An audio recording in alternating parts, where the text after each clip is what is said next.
Boa noite, brasileiros ao redor do mundo. Chegou mais uma noite de quarta-feira. Eu sou Eduardo de Oliveira, falo diretamente da região de Boston, em Massachusetts. Uma noite linda de verão no hemisfério norte-americano. Hoje já tivemos aqui na nossa região de Boston muita chuva, depois virou para o sol. E também na Flórida, onde está baseada a nossa plataforma, teve a passagem do furacão Idália. Esperamos que todos estejam bem. Bom, hoje nós vamos ter dois temas.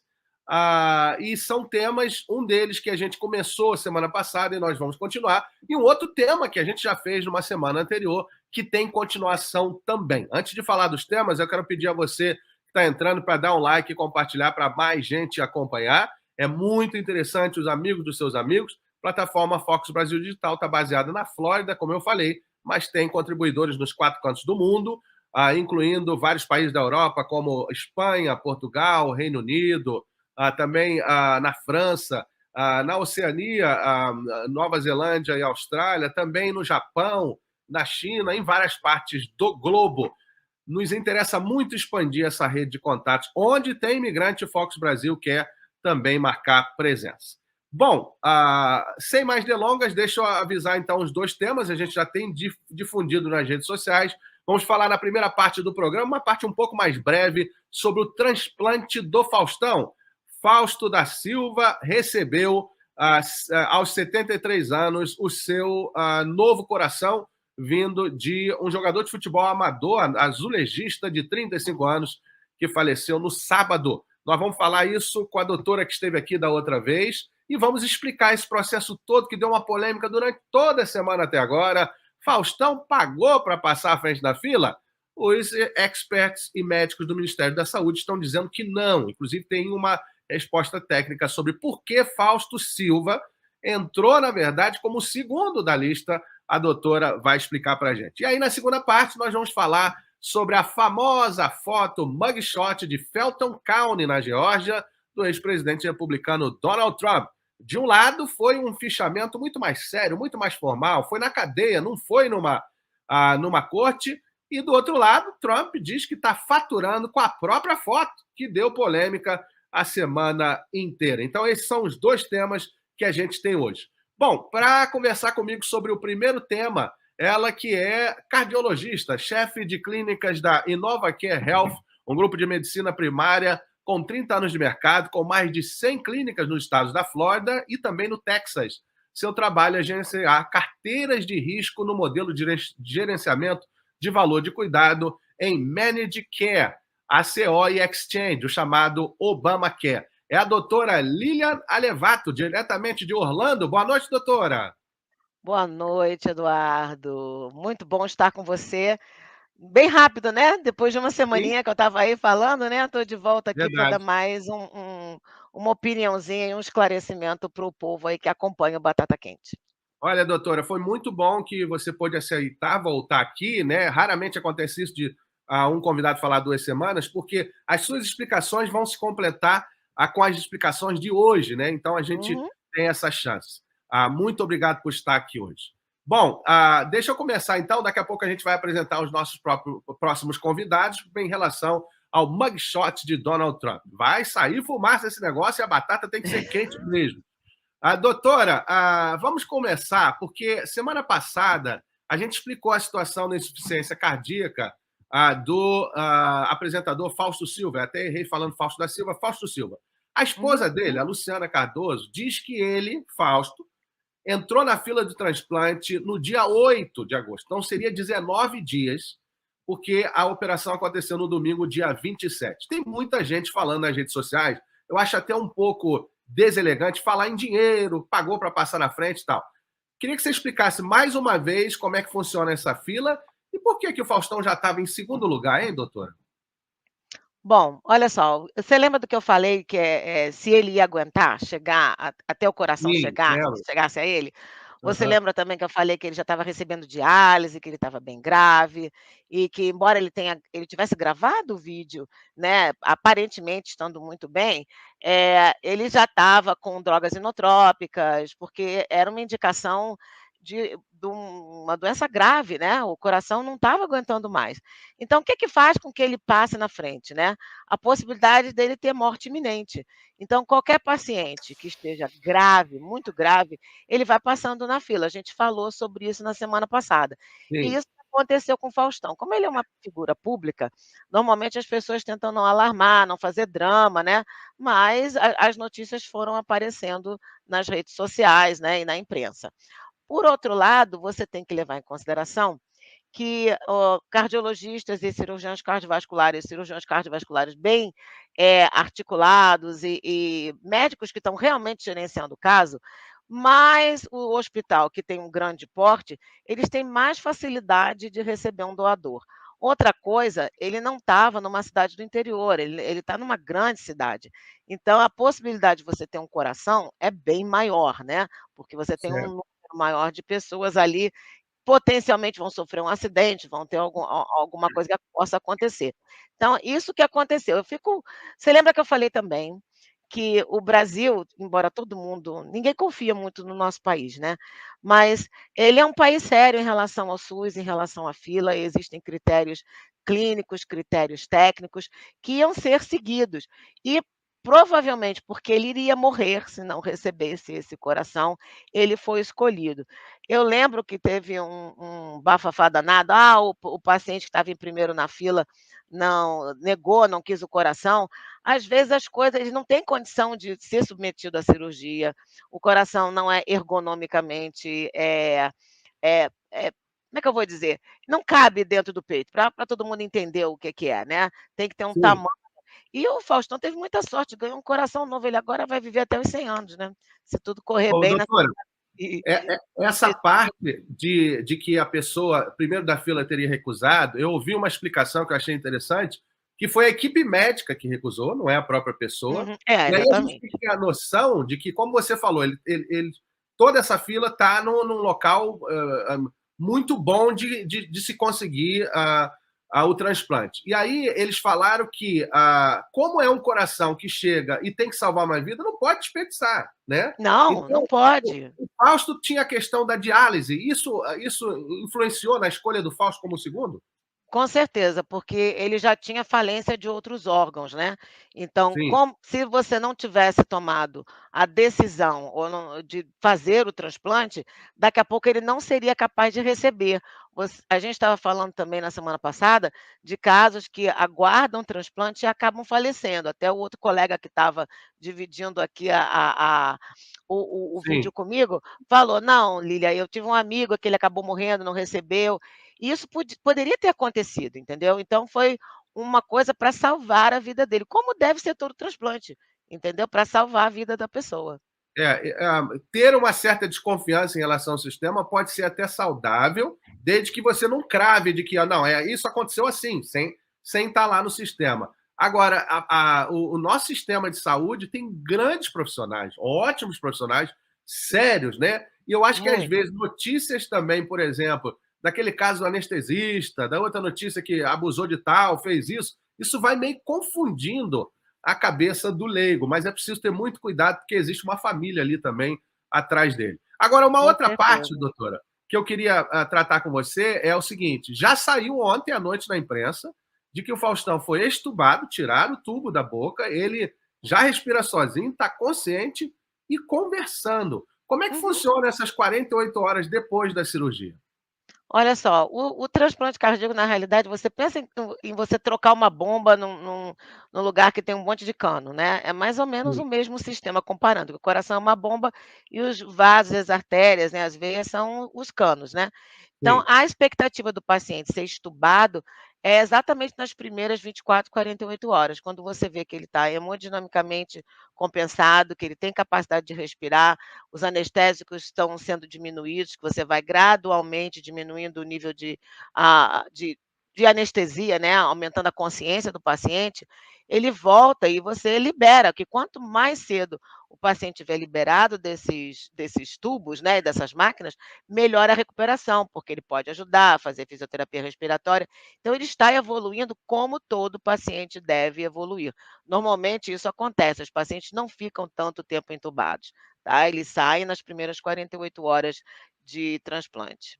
Certo, daqui a pouco nós temos no Batata Quente o nosso segundo tema, vamos ter 3 convidados, entre eles está o meu amigo, o professor João Noel Gonçalves, diretamente de Lisboa, vamos falar sobre o mugshot do Donald Trump. Olha, a Ana Maria Nascimento está falando aqui, parabéns pelo esclarecimento, doutora Lília Alevato, o programa certamente vai influenciar mais a doação de órgãos. Vamos entrar nesse lado, doutora, pelo seguinte, eu até ouvi falar em rádio no Brasil, que teria aumentado o número de pessoas falando que era ser doadora. O próprio Faustão já fez campanha, quando ele estava na Globo, levando profissionais da saúde para falar sobre a fila de transplante de coração. Mas eu procurei na minha pré-entrevista aqui de pesquisa e não encontrei números exatos de depois do Faustão se algo mudou. Você acha que uma figura como essa pode fazer as pessoas pensarem em doar? E ainda há muito preconceito no Brasil para a pessoa ser doadora? Bom, eu acredito que toda vez que uma figura pública passa por um problema de saúde desse, as pessoas despertam para caridade, para entender que a vida continua e que você não deve desperdiçar órgãos, né. Que não é somente o Faustão que tem 73 anos, mas também tem muita gente jovem que precisa de transplante, por outras razões, né, não só transplante de coração, mas de rim, de fígado, de pâncreas, e crianças normalmente recebem, às vezes, multiórgãos, né, e transplante. Isso traz vida, então eu acho que cada vez mais as pessoas têm que ter menos preconceito em relação à doação de órgãos. Infelizmente, existem, preconceitos muitos vindos de fontes, de origens religiosas, que dizem: "Ah, não vou doar, vou ter que ser enterrado com tudo que Deus me deu, não vou dar para ninguém". Então, isso atrapalha muito, entendeu? O preconceito que o povo tem. O brasileiro, em particular, é um povo que mistura muito esses preconceitos e comenta muito.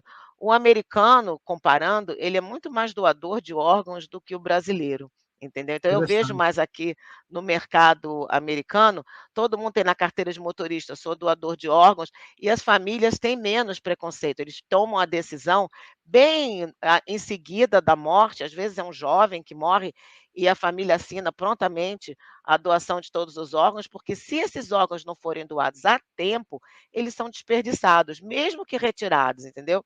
Então, na hora que a gente fala, quando morre alguém em um hospital, o órgão tem que ser dado não está muito próximo, ou então que tem um helicóptero para transportar, porque o tempo de vida daquele órgão até ele ser transportado é muito pequeno, entendeu? Então, eu acredito que os brasileiros vão tomar consciência, vão salvar mais Certo. vidas. Tem que pensar que não é só de um adulto que a gente está salvando vida, na maioria das vezes. Tem muita criança que está na lista de transplante. E essas são as pessoinhas que menos recebem doadores, porque as mães de crianças não Olha, autorizam a doação quando as crianças morrem de outras causas, uau, entendeu? que Então a coisa, gente hein? tem que fazer uma campanha que não é só o adulto que tem que doar. Se você perdeu o seu filho, você quer que ele, como é que eu devo dizer, prolongue a vida de outra Uau. criança, abençoe outra mãe e outra família, né. Vamos Isso vamos falar é disso um muito pouquinho? difícil. Bom, é difícil. Você falou da questão dos Estados Unidos ter mais doadores do que no Brasil. Me lembra um fato que eu perdi um amigo em New Hampshire, o nome dele é Guilherme. Foi uma coisa chocante, 27 anos, sofreu lá uma parada cardíaca no basement de uma casa que ele morava. E quando eu fui vê-lo, eu achei a cena dele no caixão muito chocante. E eu fiquei sabendo que, em grande parte dos enterros aqui, eles tiram os órgãos, né? Dentro, Uhum. né? Talvez isso motive as pessoas a verem o órgão como algo que está sendo descartado ali, e não o brasileiro vê como algo que está sendo descartado lá na cova. Mas olha só, olha, enquanto a gente está falando aqui, o Carlos da Silva, que é um brasileiro que se envolve na política aqui em Massachusetts, está falando do caso do Adão Costa, um empresário brasileiro de Brockton aqui, recipiente de um coração, há 20 anos atrás. E me lembrou de que uma das perguntas que eu preciso fazer para a doutora hoje é o seguinte: existe sobrevida média de um novo coração? Tem assim de 20 a 40 anos ou não tem isso? Olha, de acordo vou te dar as estatísticas clínicas, né, porque a gente tem que falar o que está no livro. Em média, os pacientes transplantados, eles sobrevivem 11 a 15 anos, tá. Mas eu tenho casos de pacientes que já tiveram transplante há quase 30 anos de coração, e estão muito bem, obrigado, e fazem até festa no segundo aniversário, agradecem ao doador, porque isso daí é um marco, é como se você nascesse novamente. Então, normalmente a sobrevida, respondendo novamente a sua pergunta, são de 11 a 15 anos, por causa até da rejeição de órgãos, de infecção, e tem muita gente que não cuida da saúde, né, Eduardo? Você tem que ver, você Sim. recebeu um órgão, aí você não pode fumar, você não pode beber, você tem que ter cuidado com dieta, você não pode ganhar peso, seu colesterol tem que estar em dia. Então você continua cuidando do seu corpo como um templo, da mesma forma que você deveria ter cuidado antes de necessitar um transplante, A gente entendeu? até falou semana passada que a conta chegou para o Faustão porque o que Isso. fez ele entrar nisso foram as décadas de ser uma pessoa obesa, né? E depois ele fez a bariátrica, emagreceu, mas a continha estava lá. E isso é muito triste da gente ver.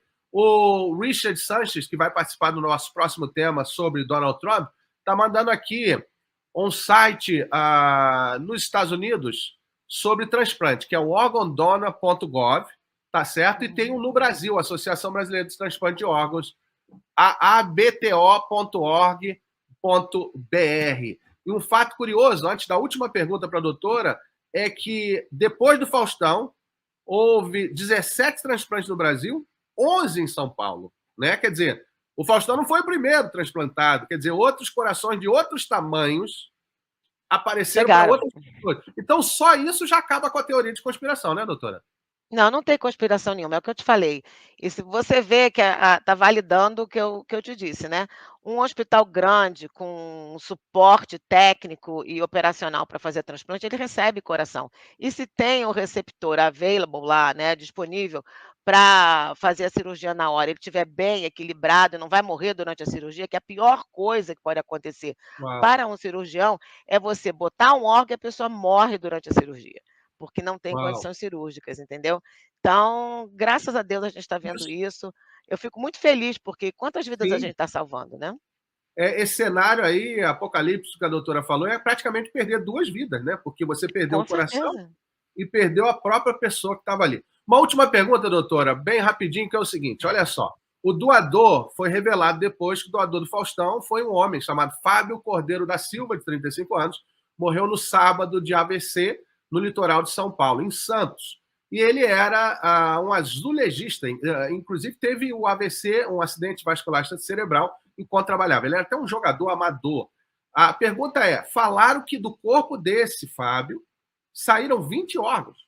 Em média, quantas vidas um doador pode salvar?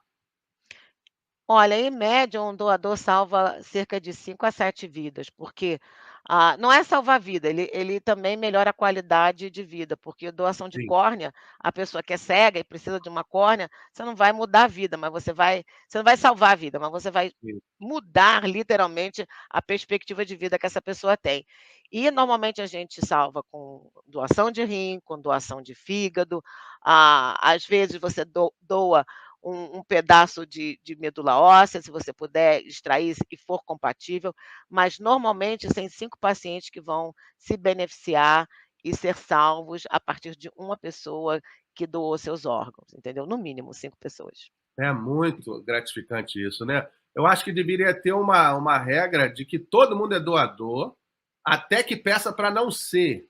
Porque tem uma questão muito interessante, até ética nessa questão, que eu entendo e até estou aqui para o debate também, que é o seguinte: prima-se muito pela liberdade, a liberdade, óbvio, tem seu valor. Mas quando há uma liberdade do choque com a vida É, deve vir antes, porque a liberdade precisa de vida, senão não dá com para certeza. exercer a liberdade.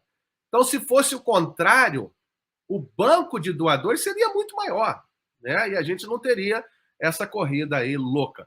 Ah, Isso é uma doutora. questão de cultura, né, Eduardo? Quando a cultura do povo melhorar, talvez a gente chegue nesse ponto, que seria o ideal, né, para a gente ter uma uma sociedade mais equivalente, né, mais balanceada aí. Com certeza. Olha, eu quero agradecer a sua participação hoje. Esse formato de ter um participante no começo, a gente está testando, e com o seu dinamismo, o seu conhecimento, a gente provou que é possível. Muito obrigado, tá bom, doutora, por estar aqui com a gente. Eu que agradeço, um grande abraço para vocês e qualquer coisa eu estou aqui à disposição. Adoro batata quente, a equipe daí de vocês, e a gente vai tocando aí, tá? Tudo de bom. Muito obrigado, muito agradecido. Boa noite para você, doutora. Muito Boa obrigado. noite. Bom, a gente vai seguindo aqui com o Batata Quente. O Carlos da Silva está dizendo: aqui registramos retirar nossa carteira de habitação, verdade, como funciona o processo de doação no Brasil. Não deu para fazer a pergunta para a doutora, mas a gente passa para ela através da produção. Desculpa aí, Carlos, vou passar com certeza. Bom, antes de entrar, vamos entrar com o nosso segundo tema e já chamando os convidados, porque realmente é um tema que a gente precisa de tempo para debater, porque ainda tem muita coisa a acontecer desse tema e já aconteceu na semana passada algo inimaginável. O único ex-presidente da República ter um mugshot, uma foto de preso. Para falar sobre esse tema, nós vamos convidar primeiro ela que está em Boston, é cofundadora e diretora executiva do Grupo Mulher Brasileira, é também jornalista, formada com mestrado em jornalismo impresso e radiodifusão pela Universidade de Boston, tem vários trabalhos publicados sobre as mulheres e sua luta como imigrante e também publicou sobre questões educacionais e de organização comunitária. É Heloísa Galvão. Boa noite, Heloísa. Boa noite, Eduardo. Prazer estar aqui com você novamente. Prazer, todo meu. Heloísa, você ainda mora naquela casa bonita que eu visitei, em Jamaica Plain? Moro. Legal. Perto do Álvaro ali, o Álvaro é mais para cima, muito legal, muito legal. O Álvaro é mais perto do Forest Hill, do parque, né? Eu moro mais perto do Arboretum da Harvard. Você é perto do JP Leaks, da sorveteria, não é? É, sou. É um lugar muito lindinho. Mas vai ficando aqui, Heloísa, para a gente anunciar os próximos convidados. Tenho certeza que a batata vai esquentar com você também. Tá bom, Heloísa? Ok. Além da Heloísa, nós temos ele, que é de Niterói, mas está nesse momento em Lisboa, Portugal, professor universitário, economista, pesquisador associado do Núcleo de Estudos Avançados do Instituto de Estudos Estratégicos da Universidade Federal Fluminense, e ele também assina o quadro Aula de Diplomacia na Rádio Insuperável no programa Central da Manhã. Professor Jonoel Gonçalves, boa noite, professor. Boa noite a todo mundo. Prazer estar aqui. Que horas são aí em Lisboa, professor? Deixa eu olhar, 1h26 minutos, 21 minutos. Obrigado, professor, por estar acordado para falar com a gente. Tá bom, professor? Prazer. Muito obrigado. Vai ficando aqui com a gente. E vamos anunciar o nosso próximo convidado. Ele que está em Miami, é um consultor empresarial com especialidade em marketing e vendas por atacado e também desenvolvimento de negócio. É blogger ativo, com mais de 500 posts publicados nos Estados Unidos e no Brasil. Escreve com frequência sobre o mundo jurídico e empresarial nos Estados Unidos. É o Richard Sanchez. Boa noite, Richard. Boa noite, Eduardo. Boa noite a toda a audiência. Onde que a língua portuguesa está chegando nesse momento, como na Europa, lá com o professor Jonoel. É um prazer estar aqui com você aqui mais uma vez. E eu tenho prazer certeza que a batata vai esquentar. Vai esquentar. E olha, eu não esqueci, você pediu o tema sobre o Hunter Biden. Não, foi você que sugeriu, estou esperando. Você chamaram aqui para falar mal do Trump, né? A gente vai fazer e você vai vir falar. Deixa eu pegar uma carona no que a doutora falou aí, tá? Sim. Eu sou, como vocês sabem, eu também sou youtuber e no dia dezembro 10 de 2019 eu coloquei no meu canal um vídeo sobre a doação que o Gugu Liberato fez aqui nos Estados Unidos. Foi uma coisa linda, foi uma coisa emocionante. E é um vídeo muito emocionante, foi um dos vídeos assim, mais assim, forte que eu fiz. E tanto que eu te passei aí os dados da Associação Brasileira de Transplante de Órgãos, né, e os Estados Unidos também. Como a doutora falou, vem na carteira. Eu sou doador de órgão, está na minha driver license. Muito legal isso. Tá? E só para uma curiosidade aí do dado de 2018, que é a coisa de cultural que ela mencionou, em 2018 o número é de 145 milhões de doadores registrados pela driver license, e o estado de Montana é o estado mais doador. 96% da população de Montana é doadora de órgãos. Legal. Muito bom. Montana não é um estado muito populoso, mas mostra que o interesse é grande, né? Porque lá tem o quê? 800 mil pessoas? Mas é bom. O importante é o percentual e a cultura que ela falou, que isso é de suma importância. Isso mostra que está todo mundo engajado no mesmo objetivo lá. Bom, vamos começar. Vamos lá, pode continuar. Vamos começar aqui com a questão do Trump, mas seus números são bons, Richard, obrigado. Já tem gente até dando apoio para o Richard aqui, daqui a pouco a gente vai falar. Vou começar com o professor Jonoel, porque eu preciso de uma explicação do que aconteceu na semana passada em relação ao mugshot do Donald Trump. O Trump disse, depois do fato, em entrevista na Fox News, eles insistiram ele chegou na cadeia falando de novo que a eleição foi fraudada, disse primeiro que a gente pode questionar a eleição, é o nosso direito, e disse depois que a eleição foi fraudada, e aí tiraram o mugshot. Professor, qual foi a diferença nessa vez dos outros 3 processos que Donald Trump tem na justiça?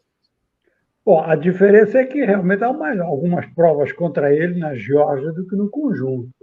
Agora, eu não sei, quer dizer, a diferença é que este acúmulo de acusações contra o Trump, naturalmente que ele vai tirar a capital disso. Esse me parece o aspecto principal de toda essa história. Eu não sei se é a opinião dele, e que ele insiste que houve fraude, se não é de deixar o cara falar, a maior parte do pessoal não acredita nisso e fazer campanha contra ele, e insistir numa acusação sem prova. Isso dá lugar a um julgamento político. Agora, levar um ex-presidente dos Estados Unidos, que está claramente procurando notoriedade para acumular capital político para a próxima eleição, acho que estão fazendo o jogo dele. Eu não sei se é verdade o que ele está dizendo, que está acumulando milhões com a fotografia. É provável que esteja acumulando alguma coisa, eu não sei se tanto quanto ele está falando. Ele está procurando diminuir o impacto da humilhação e dizendo que vai passar por vítima e que está construindo esse novo perfil. O perfil de vítima, para o lado de Trump, se ele insiste muito, pode se virar contra ele, porque ele é uma pessoa que se considera ele próprio sempre na ofensiva e enfrenta vários processos e vai conseguindo escapar em todos. Não tinha escapado num do ponto de vista empresarial, mas parece que metade da classe empresarial norte-americana comete crime de evasão fiscal igual ele fez, embora com outros números. Mas do ponto de vista político, eu tenho a impressão... Olha, a gente viu a notícia de que Barack Obama teria tido uma conversa com o Joe Biden no sentido de que o Trump estava se tornando um challenger cada vez mais perigoso. Eu tenho a impressão que essa história de levar o cara para uma prisão, de fazer aquele ritual todo como se fosse um assaltante de banco ou um ladrão de carro, não penso que seja a melhor forma de combater a ameaça que ele representa para a democracia norte-americana. Interessante, porque a procuradora lá, o Trump tentou tirar ela do caso e não conseguiu, e ela fez questão de que ele fosse lá na cadeia do Fulton County. É por isso que muita gente fala que é uma questão muito pessoalizada ali, que radicalizaram em função precisamente desse antagonismo pessoal que havia. É mais uma daquelas teorias, né? Mas eu estou vendo mais o resultado de tudo isso, né? Professor, é preciso dizer que é um Estado conservador, né? Não é coisa de liberais perseguindo, é conservadores que estão lá. Agora, o condado é democrata. Richard Sanchez, a campanha de Trump está dizendo que com o mugshot lucrou 7 milhões. Hoje eu já ouvi outro número, 9 milhões. O que significa isso? O engajamento com ele ainda está muito grande. Dar dinheiro para a campanha é uma forma de mostrar, olha, ele ainda pode ganhar de novo? Eduardo, no meu ponto de vista, e o que eu tenho acompanhado, sim, ele está disparando. Porque da maneira que ele foi sendo tratado, com tudo que está acontecendo hoje na administração democrata, com todas as podridões que estão vindo à tona, que o próprio Departamento de Justiça, o FBI, estão stonewalling, estão embarrigando, o pessoal está revoltado. Foi que nem o professor falou aí, não é uma medida boa que eles estão tomando para derrubar o Trump, porque eles sabem que eles não vão pegar o Trump. Porque uma coisa é ele ser acusado, como ele foi, e eles não conseguirem provar o que foi acusado. Eu não sei se algum de vocês leram a conversa que gerou tudo isso aí, quando foi o start de tudo isso aí, que foi a conversa com o secretário de Estado. O Brad. Sim, né? E tem até a parte gravada lá. O que tem essa conversa? Exatamente. Eu vou te falar, eu fui auditor. O que a auditoria faz? A auditoria, ela não vai buscar coisas erradas. A auditoria, ela vai buscar se os registros contábeis estão de acordo com os conceitos contábeis geralmente aceitos. O que ele questionou, o que é verdade, é da maneira que estava acontecendo, até pelo já estava acontecendo na Pensilvânia. O Por exemplo, ele comentou de 4.502 votos que não estavam nas listas, 18 mil endereços que não estavam conflitantes, tá? 904 votos em P.O. Box, tá? 4.925 votos que eram fora dos estados. Então, quer dizer, ele teve o direito de questionar, porque a auditoria levantou isso. Agora, só que ele questionou, a mesma coisa fez todos os democratas. Hillary Clinton fez isso, a Stacey Abrams, que é da Geórgia, também questionou.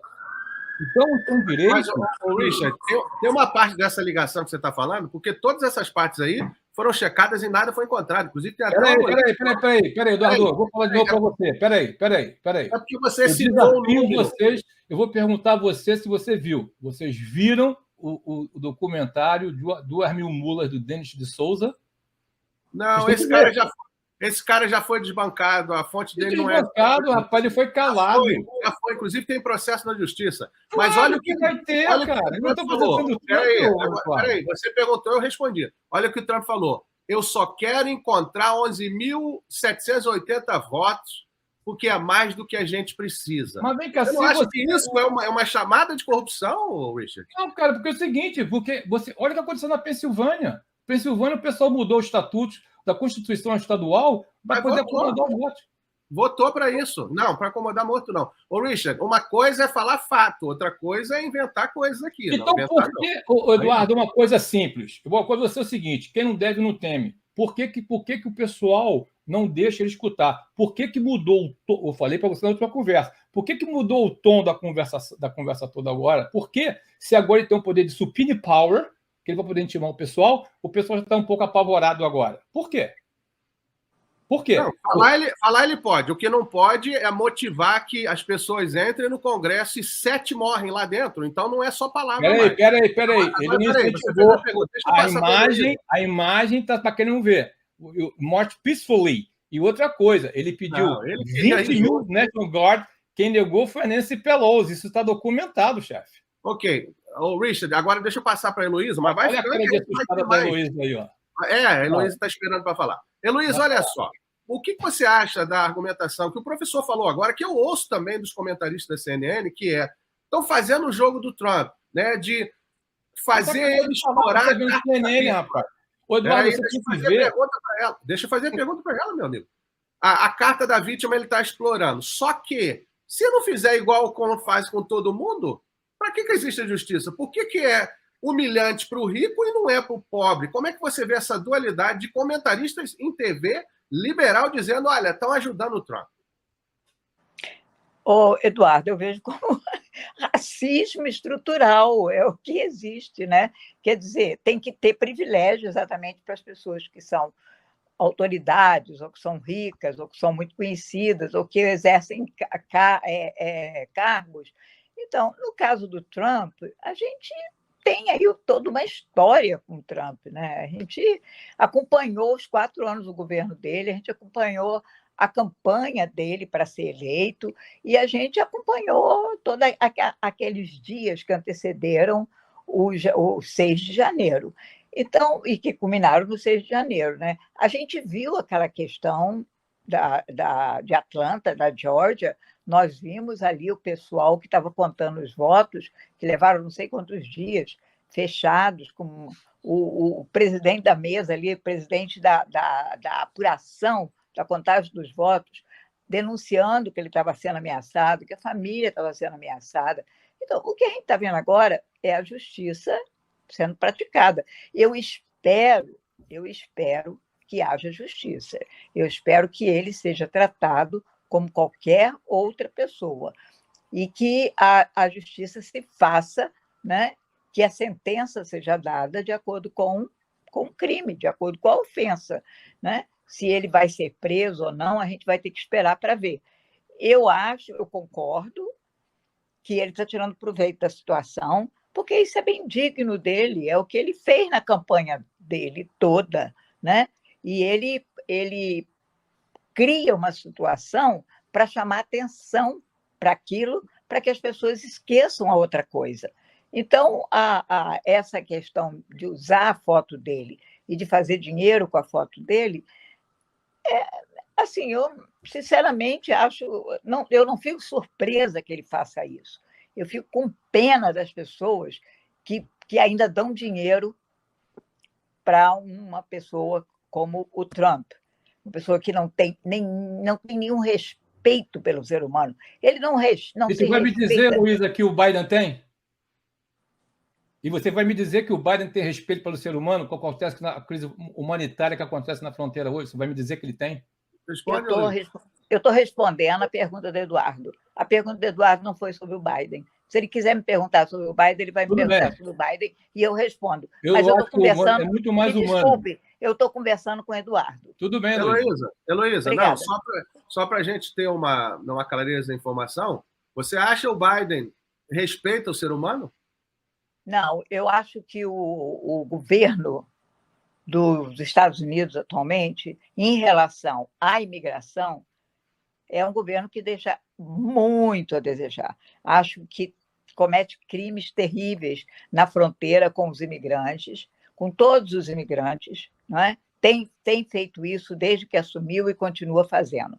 Infelizmente, a gente continua naquela situação de que a gente vota por uma questão de sobrevivência, porque não tem opção. A gente precisa de opção. A gente precisa de gente jovem, de pensamentos jovens, que entrem nessa corrida, não é? E que deem valor à dignidade humana. Agora, eu não vou comparar o Biden com o Trump. Não tem comparação uma administração com a outra. O fato do Biden ter os defeitos dele, de jeito nenhum coloca ele no patamar do Trump e nem a administração dele. Quem trabalhou nessas administrações passadas, porque a nossa organização trabalha com as pessoas no Departamento de Justiça, Departamento de Trabalho, na imigração, e no nível federal, estadual, municipal, a gente sabe a diferença que faz você conversar com as pessoas. Certo, olha só, tem muita coisa para a gente ver. Eu vou pedir para o professor comentar que ele levantou a mão, mas em breves palavras, professor, tem muito... É só uns segundos. Sim. O fato da gente dizer que Trump não respeita o ser humano, a gente não pode dizer, mas o Biden também não, então quer dizer que o cara pode. Esse tipo de comparação me parece muito ruim. Nós temos muito isso no Brasil. Hein? Porque esse cara é ruim, não, mas aquele também é. Então, quer dizer, como todo mundo é ruim, não, o Trump não respeita o ser humano. Se o Biden também não, ou se tem gente que acha que e tem motivos e provas que o Biden também não, isso não desculpa o Trump. Quer dizer que nenhum dos dois respeita o ser humano. Seriam dois errados.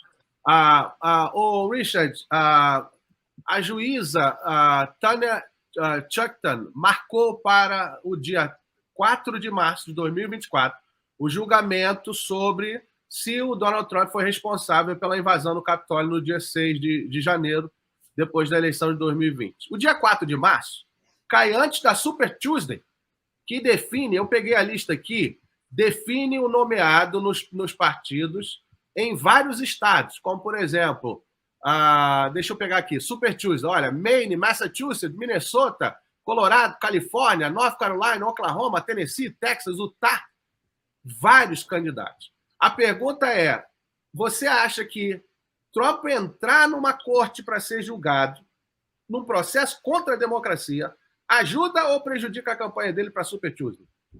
Primeiro que eu não acho que ele é uma ameaça à democracia, que nem o que falou o professor. Esse é o meu ponto de vista. Sim. Antidemocrático é o governo atual que censura de tudo que você possa falar, você pode imaginar.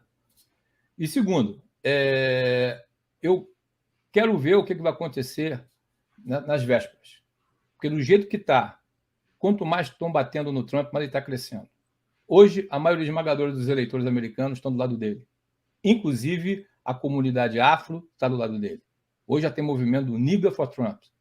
Então, eu não consigo ver da mesma maneira, tá, essa ameaça. Nós sabemos que a situação é delicada, mas tem muita coisa acontecendo até lá. Porque essas acusações terão que ser provadas. E, de novo, eu tenho lido, vocês ficam na CNN, eu tenho muitas fontes de informações que eu acompanho, tá? O pessoal sabe que o momento é delicado, o pessoal sabe que é sensível, mas está perdendo um pouco a força. o supine power mudou tudo, porque agora é two-way street. Porque o que estava acontecendo até a presente data agora? Acusava, punia, levava para a corte, ele não podia se defender. Agora ele pode. Então, eu acho que vai ter muitas surpresas pela frente até chegar à véspera. E eu não acredito que vai prejudicar a nomeação dele. Não Esclarece esse negócio de supine power, porque eu não entendi. Porque isso é de intimação.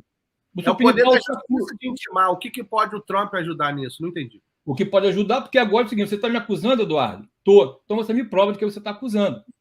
E eu vou trazer minha testemunha também. Então, é isso que agora aconteceu. Agora ele tem direito de se defender do que está sendo acusado. Então mudou tudo. E está perdendo a força. Porque estava acontecendo quase que nem o Brasil, né? Era polícia, delegado, condenava, julgava e o cara não podia se defender em nada. Mas só que agora ele pode se defender. Então, agora de se defender e chamar, vem cá, por que você está me falando isso? E trazer o pessoal dele, a coisa começou a perder uma força muito grande. Eu te falei na outra coisa, eu tenho acompanhado isso. Professor João Noel, nós tivemos no outro Batata Quente aqui uma conversa, o Richard até participou, da questão do debate, né, que aconteceu na Fox News semana passada. E esse debate impulsionou uma candidata que é a ex-embaixadora na ONU e ex-governadora da Carolina do Sul, Nikki Haley. Ela pulou nas pesquisas de 2% para 7%. Ron DeSantis teve um pouco de avanço também. Você acha que quando vem mais debate pode diminuir a diferença de Trump para Ron DeSantis? Porque o Trump tem mais do que o dobro da intenção de voto. Quer dizer, o que eu não... Isso pode acontecer. O que eu queria deixar claro é o seguinte, quer dizer, a ameaça que o Trump representa para a democracia é perceptível para uma parte da população, não é perceptível pela outra. E, do meu ponto de vista, o tipo de forças que o candidato é produto das forças que o apoiam. O tipo de força de ligação nacional e internacional que o Trump tem constitui uma ameaça para a democracia. Eu não disse que constitui a destruição da democracia, é uma ameaça. Você tem que se defender nessa perspectiva. Também não é verdade que a gente possa dizer que o Trump tem apoio da maioria esmagadora do eleitorado norte-americano, nem mesmo, ou muito menos, que tem apoio da comunidade afro, só porque tem alguns afro que são ricos, que não é a raça que determina a posição política da pessoa. Isso é demagogia, né? É um racismo, às vezes, ao contrário. Não é porque o cara é negro que necessariamente o cara tem que ser democrata, tem que ser social-democrata, tem que ser de esquerda, não pode ser de direita também. Agora, nós não sabemos, em nenhum dos casos, qual é o percentual que tem nesse momento um candidato ou outro, até porque a gente nem sabe quem é bem candidato. Dito isso, aqui há dois aspectos. Há momentos, há tipo de discurso em que o Donald Trump se prejudica falando muito. E os democratas tiveram realmente essa capacidade, durante a eleição, durante a campanha de Joe Biden, de fazer Donald Trump falar de certos aspectos, falar bastante. É um fato que Joe Biden se contradisse depois com a sua gestão, a partir do momento em que entrou na Casa Branca. E não só em relação à migração, em relação a outros aspectos também da vida econômica, por exemplo, dos Estados Unidos, porque a realidade, às vezes, é mais forte do que a própria pessoa. Agora, o que está acontecendo, e que me parece que também é ameaça à democracia, não é o que ele está dizendo, é o que estão fazendo com ele, dando importância a pequenos detalhes. Aquela discussão, 400 votos aqui, 300 votos ali, não sei quantos endereços errados. Olha, não tem nenhuma eleição no mundo sem erro. Não é possível. Imagina o eleitorado da Índia, que são 800 milhões de pessoas. Quantos erros tem lá? A questão é saber, no fundo é como a arbitragem de futebol, saber se isso influi no resultado final. Agora, deixar o Trump falar nisso tudo, eu deixaria, nem levantaria problema nenhum, fica na base da liberdade de expressão e não há perseguição judicial por causa disso. Bom, esse é o primeiro ponto. O segundo ponto, realmente, eu sou favorável a que todo mundo tenha o mesmo tratamento perante a justiça. Se quiserem fazer isso, façam. Se a justiça não quiser ter consideração pelas consequências políticas, está no seu direito. Muitas vezes se diz isso, olha, realmente o que eu vou fazer pode ser prejudicial politicamente, mas eu não sou político, sou juiz. Tá bom, tudo bem, só que as consequências são essas. O que me parece realmente muito grave e que o pode prejudicar é o problema do dia 6 de janeiro. Isso sim, porque aí houve realmente uma organização no sentido de paralisar o centro político do país. Isso é que é muito grave. Já já nós vamos falar de um movimento que está acontecendo em New Hampshire de scholars conservadores querendo impugnar a campanha de Trump baseado na Constituição. Já já nós vamos tocar nesse ponto. O Richard Pereira, nosso querido ouvinte, ele é eleitor do presidente Trump, está dizendo que democratas só têm uma chance de vencer a eleição contra o Trump, só jogando o eleitor contra o Trump. E ele disse, adianta não, Richard, debater contra 3 esquerdistas. Está dizendo ele aqui. Aqui a batata quente pode falar, desde que não xingue, não ameace a vida de ninguém, pode falar o que quiser, não estou nem aí. A Vera Rocha está dizendo, a crise na fronteira já existe há anos, nenhum partido faz nada, os democratas tentam e não conseguem apoio. O Partido Republicano tem outros candidatos que, infelizmente, não estão páreos. Os republicanos estão sem opção, não tem como comparar. O Trump foi um aproveitador da situação e cegou as pessoas, porque ele era democrata, está dizendo a Vera Rocha. Ô, Heloísa, é o seguinte, o Ron DeSantis, que é o que parece que tem mais chance de combater seriamente Donald Trump, elevou um pouco o tom, dizendo o seguinte, olha, nós já temos um perdedor comprovado, precisamos de um ganhador comprovado. Só que me parece que nós temos um culto à personalidade, porque tivemos mais de 1.000 pessoas presas depois do 6 de janeiro, muitas delas falaram em corte que se arrependeram do que fizeram dentro do Capitólio. Nós tivemos gente morta. E nem assim o povo deixa de apoiar ele. Será que, na verdade, Trump já ganhou bem antes da eleição mesmo? Não tem como combater, o próprio republicano combater isso? Olha, Eduardo, eu não sei se ele já ganhou. Eu acho que a gente vai ter que esperar para ver. Eu acho que ele tem chance no momento. Agora, eu pergunto, quem é o Ron DeSantis para falar do Trump?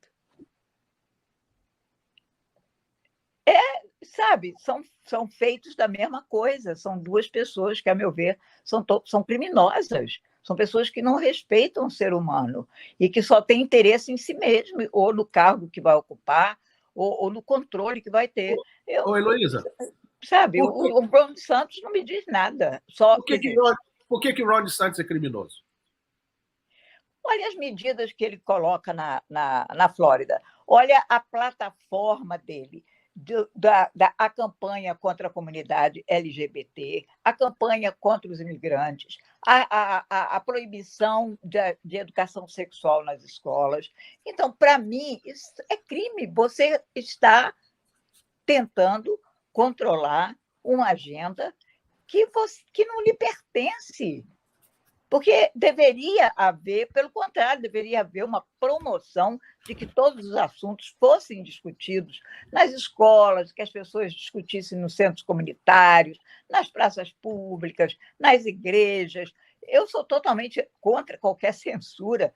Então, para mim, o Ron DeSantis, olha o que ele fez de pegar todos os imigrantes, botar num ônibus lá no Texas e mandar para cá. E ele faz isso com outros estados, junto com o governador do Texas, sem as pessoas nem saberem onde vão parar, descobrem quando chegam. Então, eu acho que, infelizmente, os republicanos, até o momento, não tem nenhum candidato que se apresente dignamente. Vamos ver se para frente vai aparecer algum, né? Porque seria bom, realmente, que a gente tivesse outros candidatos, não só democratas, como independentes, como candidatos republicanos. Agora, o Ron DeSantis ou o Trump, para mim, sinceramente, usando uma expressão muito brasileira, é o fim da picada. Eu espero que nenhum dos dois chegue lá. Bom, daqui a pouquinho a gente vai falar sobre o esforço em New Hampshire, mas eu vou passar a palavra para o Richard Sanchez. O Richard, existe o Lincoln Project, que é um projeto de republicanos contra a campanha de Donald Trump, que ele diz o seguinte, o Trump representa o lado radical do Partido Republicano e ele conquistou apoio da massa do eleitor republicano, mas que dessa vez ele, Donald Trump, está mais interessado no interesse próprio, fugir da cadeia, ter os interesses financeiros dele, do que no interesse do país. Como é que você responde esse contexto dado pelo Lincoln Project? Olha, Eduardo, eu não concordo. Eu acho que, como falei para você, eu acho que ele tem demonstrado que um cara que larga o que ele largou, a vida boa que ele tinha, o lifestyle que ele tinha, ameaçando a fortuna que já sabia que perderia bastante, para dar em prol do país, eu acho que eu não concordo com isso. E eu discordo que ele é, como o professor falou, que ele é antidemocrata, discordo que a parte criminosa deles, e do DeSantis, eu sei que não é fácil, porque se você começar a estudar a história do comunismo nesse país, ela começou lá no início dos anos 1920, 1930, e está culminando isso aqui agora. Então, hoje, quando a Heloísa falou da campanha do DeSantis contra o LGBT, contra os imigrantes, contra a parte sexual na escola, é uma questão de doutrinação, sabe? Eu particularmente também não acho justo você ensinar uma criança que, sabe, que é totalmente inocente, a parte sexual do jeito que está sendo feito. E isso é tão verdade que essas escolas que ensinam essa parte sexual nas crianças, já teve vários pais, que quando foram no debate de teachers e parent teachers, que leu o que estava no livro das crianças, eles foram impedidos de ler em público o que estava sendo ensinado aos filhos deles. Então, é muita coisa. E a parte dos imigrantes, por exemplo, o que acontece? A fronteira está aberta, quase 7 milhões de pessoas atravessaram a fronteira. Hoje representa essa população mais do que 11 estados americanos, o último número que eu peguei, sabe? Pessoas sem dinheiro, sem instrução, doentes, lotando as estruturas. E na Surdina, por exemplo, aqui na cidade do Doral, já tem 2 hotéis, se não estiver enganado, 2 hotéis que estão acolhendo imigrantes na calada da noite. Ver os voos noturnos que o governo democrata fez, o Biden fez, para botar o pessoal nos outros estados. Voos noturnos, no pio da coruja. Sabe? Então, o que acontece? Tem que haver um controle. Você vê o Eric Adams, o prefeito de Nova York, que antigamente aceitava de braços abertos os imigrantes, agora não aguenta mais. Está com um prejuízo absurdo de bilhões de dólares e está pedindo socorro e está indo contra o governo federal. Vê mesmo Massachusetts, declarou que está de emergência. Ninguém suporta isso. Agora, qual é a estratégia democrata? A estratégia democrata é tornar o Texas e outros estados democratas, porque se perder o Texas no colégio eleitoral, acabou. O democrata vai ficar no poder aqui durante muitos anos e a gente vai viver essa destruição que a gente está vendo agora. Simples assim. Essa questão imigratória, realmente o Congresso tem que cuidar dela. Nós temos 80 cidades em Massachusetts recebendo pessoas e está cada vez mais chegando. E o Estado aqui trata de maneira super-humana, porque também existe uma lei, que é o Right to Shelter, e que está recebendo todo mundo da melhor maneira possível, até o próprio povo ajudar. Bom, antes da gente entrar no nosso último tema, o tempo passa rápido, já agradecendo a vocês que estão aqui com a gente também, deixa eu falar para vocês que, além do Batata Quente, nós temos outros programas que acontecem na grade do Focus Brasil Digital. Por exemplo, nessa quinta-feira, no especial Livro Aberto, né, vai ter mais um programa da série Gênios da Literatura, esse mês trazendo para o debate o seguinte tema: A Vida e a Obra do Escritor Ariano Suassuna, amanhã, quinta-feira, às 8 horas da noite, mesmo horário aqui do Batata Quente, só que às quintas, aqui no Focus Brasil Digital. No Focus Brasil Digital tem no Facebook, YouTube e também o site focusbrasil.org. Prestigie, porque é feito por brasileiros que estão aqui nos Estados Unidos, alguns até fora aqui do país, e ajudam bastante. Produção, qual é o comercial de hoje para a gente voltar para o nosso último tema? Já me fiz a guerra por não saber que essa terra encerra meu bem-querer. Pois bem, cheguei, quero ficar bem à vontade. Caipirinha, vá de coco, cervejinha. Há mais de 20 anos, o escritório Liv Ferreira de Araújo presta serviços de qualidade e customizados para profissionais, empresários e investidores vindo para os Estados Unidos. Representa com excelência também empresas empregando estrangeiros em caráter temporário ou permanente. Entendemos que o caso de cada cliente é único e requer uma abordagem específica. Mantemos comunicação clara e objetiva com o cliente. Entre em contato para descobrir mais. livelaw.com.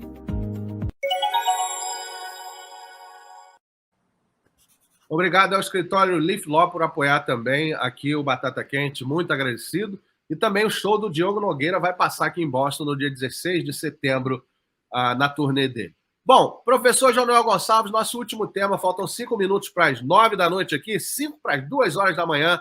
Aí em Lisboa, professor, existe um esforço de dois conservadores, vou pegar o nome deles aqui, no estado de New Hampshire, e é simbólico que New Hampshire é, na verdade, a primeira primária, e eles são William Baldi e Michael Stokes Posey. Eles estão dizendo o seguinte: a 14ª emenda da Constituição, desculpa, tem a seção 3 que fala o seguinte: fica impedido de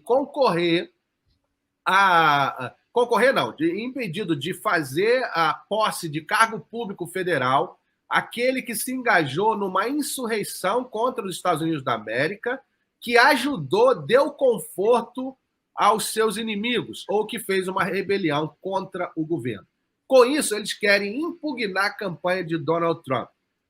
Como é que você vê esse tipo de proposta vindo de conservadores? E será que isso pode ser mais uma coisa para impulsionar o Trump? Ou mostra como o que ele pode ter cometido, que a justiça que comprova, foi sério demais? Bom, a primeira coisa, conservador é uma coisa, atrasado é outra, extrema-direita é outra. A gente não pode considerar os conservadores como um bloco contrário à democracia, isso de jeito nenhum. O Partido Conservador Britânico é um partido democrático. Portanto, os conservadores norte-americanos, que cada vez têm menos espaço dentro do Partido Republicano, que, aliás, a partida, historicamente, até nem era um partido conservador. Vamos não esquecer que Abraham Lincoln era do Partido Republicano. Mas, enfim, eu me parece que, realmente, a defesa até da soberania de um país tem sentido dizer que, olha, o cara que fez rebelião contra o nosso sistema político, ou contra a nossa existência como nação, ou contra projetos que são essenciais para a vida em sociedade, bom, esse cara não está muito bem colocado para se dizer depois que vai defender a Constituição. Então, tem sentido, quer dizer, é no limite, mas tem sentido. Há quem diga que mesmo um preso pode ser, o cara está na prisão, mas se tem apoio suficiente de uma parte do eleitorado, pode ser eleito, é um fato. O que a gente constata nos Estados Unidos, o Donald Trump ele representa realmente uma fase de consciência de uma parte da população norte-americana. Já aconteceu várias vezes na história dos Estados Unidos, já aconteceu várias vezes na história de países europeus, de países asiáticos, tem isso, né?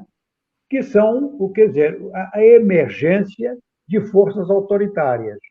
E é o autoritarismo que caracteriza a linguagem de Donald Trump. E isso é visto como uma ameaça à democracia. Da mesma forma que se me aparecer um stalinista dizendo que é democrata com a linguagem dele, eu vou dizer que você deve estar rindo de mim. De maneira que há aqui diversos aspectos. Por exemplo, em matéria de educação sexual, em matéria de diversidade de orientações sexuais, tudo isso é discutível e você encontra pessoal de esquerda tendo, às vezes, as mesmas posições de tipo conservador que você encontra na direita. Eu conheço muita gente no Brasil, por exemplo, que é contrário a se ensinar a problemática sexual em escola de ensino básico. Isso nós conhecemos. À esquerda. De maneira que esses aspectos, todos eles, são de considerar como de importância muito pouco, vamos lá, de pouco peso. Não seria sobre isso que eu queria centrar o debate. O que me parece que faz a diferença nos Estados Unidos ou em qualquer outra parte do mundo é assim: o mercado tem que ser considerado como algo selvagem, absolutamente determinante da vida econômica e social, ou seja, quem é mais forte vai esmagar quem é mais fraco para o resto da vida? Sim ou não? É uma linha vermelha. O segundo ponto, o Estado como instituição, começando a nível municipal até o nível federal, tem função estimulante, tem programas sociais que tem que adotar, sim ou não? Isso é que faz a diferença entre democrata, eu não estou dizendo esquerda e direita, entre democrata e não democrata. Ora, por isso é que eu estou dizendo, todas essas pequenas, eu estou chamando de pequenas coisas, posso estar errado, mas todos esses processos em relação a Trump, tirando os processos de caráter empresarial, processos de caráter político, a meu ver, fazer isso reforça ele, porque ele joga o papel de vítima, embora eu tenha um outro discurso em que ele diz, eu não sou vítima, eu sou suficientemente forte para passar por contra-ataque. Mas, por razões táticas, nesse momento, estão jogando a questão da vítima. Agora, um assalto ao Congresso, se o presidente dos Estados Unidos, naquela altura, estava envolvido nisso, muda completamente o jogo. É por isso que eu acho que esse é que é o tema central. Muito boa explicação do professor. Tem alguns comentários aqui, já vou passar a palavra. O Alberto Oliveira está dizendo, mas o Trump e o Ron DeSantis fazem todas essas atrocidades com a unção dos líderes religiosos em nome de Jesus. A Vera Rocha está dizendo, Trump e DeSantis são 2 carrascos para os imigrantes.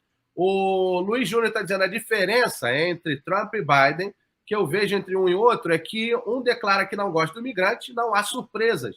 E o outro diz que gosta e cuida do imigrante, mas no fundo não está nem aí também. E o próprio Luiz Júnior voltou e falou, professor, mas a esquerda do Brasil está aí colocando cavalo no cio para crianças dançarem, uma referência que aconteceu no Rio de Janeiro. O Richard Pereira, que apoiou o Richard Sanches, falou, batata quente tem que ter 2 horas. Rapaz, o professor tem que dormir lá em Lisboa, rapaz.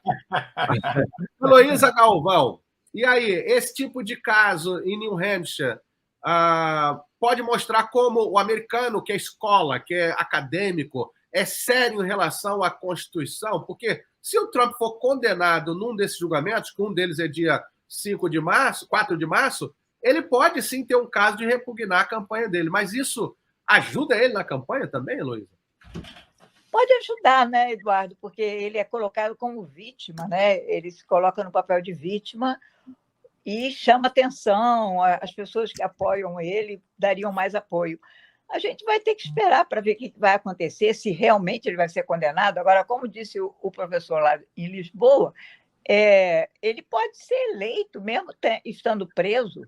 Então, sim, a gente precisa saber o que acontece depois. Se ele é eleito estando preso, o que acontece? Ele sai da prisão ou ele vai governar na prisão? Olha só, segundo a Globo e também a CNN americana, ele pode, se for preso, ser eleito e vai governar em house confinement. House confinement é dentro da Casa Branca. Então, ele não pode viajar, não pode sair dali. O que seria uma vergonha para o país, né? Porque o presidente americano criminoso ficaria feio, né? Sim, com certeza. Eu acho que a gente tem que esperar para ver. Eu acho que qualquer coisa que venha na política dos Estados Unidos daqui para frente é sempre uma conotação eleitoral, porque nós temos eleição agora, né? Bom, a gente vai ter reeleição agora, daqui o quê? 24, né? A reeleição.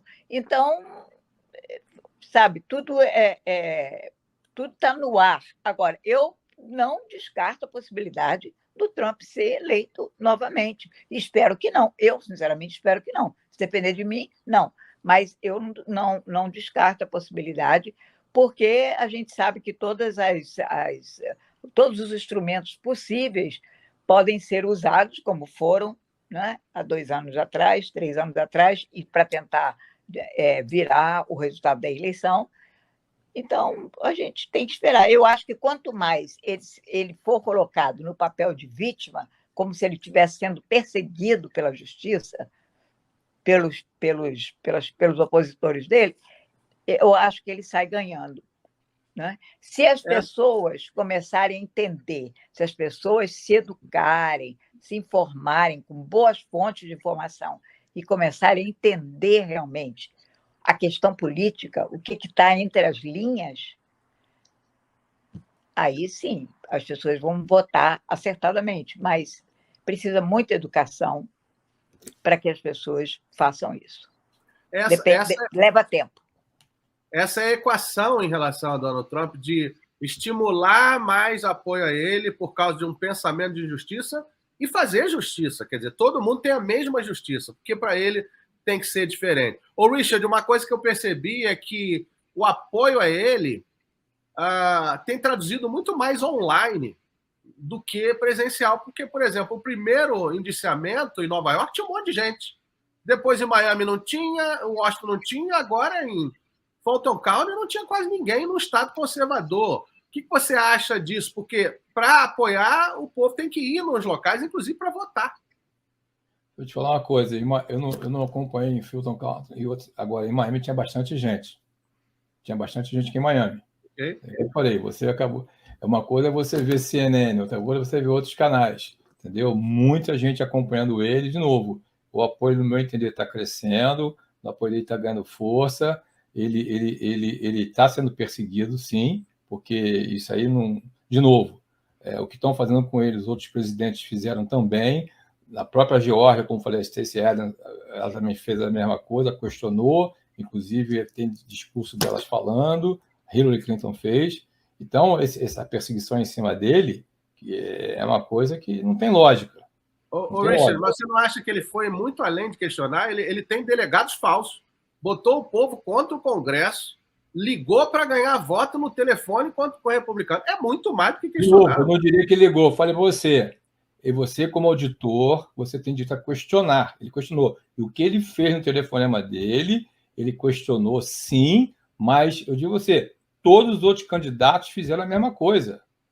Não, ligar para o chefe da eleição ninguém fez, não, Richard. Esse é o ponto que eu quero separar de você. Uma coisa é defender, outra coisa é falar o que não aconteceu. Esse é o ponto. Mas e sobre esse esforço de New Hampshire? São fontes que a gente vê diferentes. Já vi que a gente vê fontes diferentes, entendeu?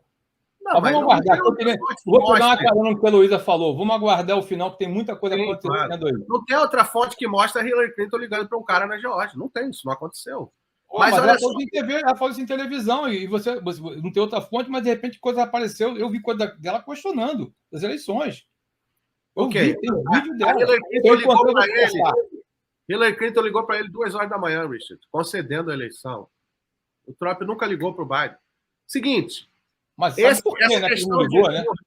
Essa questão de New Hampshire, o que você acha? Isso pode ajudar a campanha dele? Porque tem conservador tentando derrubar a campanha dele. O Arizona está querendo fazer a mesma coisa com ele. O Arizona. O estado do Arizona agora, hoje deu aí que está querendo fazer a mesma coisa, quer tirar ele do ballot. Desqualify. O Arizona. Quer dizer, um vai pegando o outro. O que você acha disso? Arizona é conservador. Cara, mas por que o Arizona, Maricopa, aconteceu o que aconteceu? Todo mundo viu o que aconteceu em Maricopa. E foi barrado. Vê o que a Carrie Lake está fazendo lá no Arizona. Vê o que aconteceu com a Carrie Lake. Governadora, você está falando? Não, ela candidatou a governadora, mas não foi eleita. Certo. A Carrie Lake, republicana. E vê o que aconteceu com ela. Vê o que aconteceu no Maricopa County. E foi uma loucura. Todo mundo viu. Você foi escândalo nacional. O mundo acompanhou. Lá no Brasil o pessoal falava. E não mudou nada. Então é preocupante a situação. Porque não é só o que aconteceu com o Donald Trump. No meu entender, é o que pode acontecer daqui para frente. E daqui para frente vai ser uma coisa muito séria. Eu não sei se vocês acompanham a parte geopolítica, o que a China está fazendo. É muito complexo. É muito complexo. É demasiadamente complexo. E é preocupante o futuro desse país.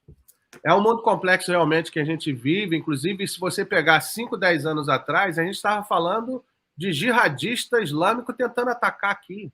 Hoje ninguém fala mais nada. Hoje a gente fala de ataque de países, ataque cibernético à infraestrutura americana. Quer dizer, é outra situação. Parece que é um outro mundo. Se você vê, isso começou no governo democrata, do Trump, o que acontece com a plataforma Zoom, o que acontece com o TikTok, porque isso que já tem estados porque é perigosíssimo. Perigosíssimo. O cyber... Eu, por exemplo, sem querer desviar muito aqui, as 2 últimas vezes que eu usei a plataforma Zoom, deu um estouro no meu computador que minhas telas ficaram pretas. 2 vezes. Buf! Falei, perdi tudo. Meu coração veio na boca, né? Nós já fizemos um Batata Quente sobre o TikTok, né? Para quem não está atualizado, a empresa que fez o TikTok, o maior acionista é o governo da China e diz que a China investiga as pessoas através do TikTok, tanto que governos estaduais americanos baniram do telefone dos funcionários mais top do TikTok, que é algo impressionante. Se você pensar que dentro da sua casa tem uma Alexa que ouve o que você fala, isso já teve várias matérias. Então é possível, sim, que essas pessoas estejam ouvindo para passar para a China ou a própria China ouvindo com os seus agentes. Isso não é teoria de conspiração, isso está acontecendo. Bom, muito obrigado a vocês por terem participado, ficaram um pouco mais com a gente. O Richard Pereira falou 2 horas, mas a gente ainda está no horário normal de 1 hora. Eduardo, eu perguntei para você no Batata Quente. Sim. Essa cor toda da batata quente, vermelha e amarela, isso é inspirado na bandeira da China ou foi mera coincidência que aconteceu repentinamente? Rapaz, essa cor foi escolhida antes de eu apresentar o programa. Mas por que da China? Podia ser a bandeira do Canadá, que é vermelha. Podia ser a bandeira da Turquia. Por que da China? Hoje, bandeira vermelho e amarelo está sempre Podia ser polêmico. do Internacional, do Rio Grande do Sul. Amarelo e vermelho está sempre polêmico hoje, né? Mas legal. Tá certo, mas é boa pergunta. Vou perguntar à produção aqui. Mas olha, Richard Sanches, muito obrigado pela sua participação aqui, tá bom? Aí, pelo carinho, mais uma vez, uma boa noite à audiência de vocês todas aí. Obrigado. Só para ficar registrado, tem gente que não tem a coragem de vir aqui, como o Richard tem, e a gente valoriza isso. A Heloísa Galvão, muito obrigado, Heloísa. Obrigada, Eduardo. Um abraço para você. Obrigado, professor João Gonçalves. Professor, boa noite, obrigado pelo seu tempo precioso, está na hora de dormir. Muito obrigado para você, Richard, também, para a Heloísa e para o Eduardo, né? Para todo o grupo aqui. É sempre um prazer, mesmo até as 2 da manhã, eu não estou com sono, hein? E fala de política, acorda a gente, né? Acorda. O professor é um sábio que eu descobri através da Globo News uma vez, uma entrevista dele, entrei em contato com ele, ele começou a contribuir com a gente, e é realmente uma presença muito boa para a gente, porque ele sabe explicar fatos complexos, como o Richard falou, e a gente aprende muito com ele. Muito obrigado, tá bom, professor? Tchau, boa noite, obrigado. Boa noite. Em Lisboa é 2h11 da manhã. Obrigado a você que ficou com a gente até esse horário da noite. Eu sei que nós estamos concorrendo com várias outras atrações, mas sou muito grato a você que deixou o seu comentário. Se não foi lido, me desculpa, porque o tempo aqui é corrido. Quem tiver mais uma ideia, sugestão de fazer o próximo Batata Quente, manda aqui pra gente que a gente vai considerar. O Richard Pereira acabou de falar no YouTube que 1 hora é pouco para o Batata Quente. Que bom que você gostou, Richard. Embora você discorde de algumas posições, é assim que a gente aprende um com o outro. Muito obrigado. Gente, muito obrigado. Eu fico muito grato. Até o próximo Batata Quente. Boa noite. Até lá.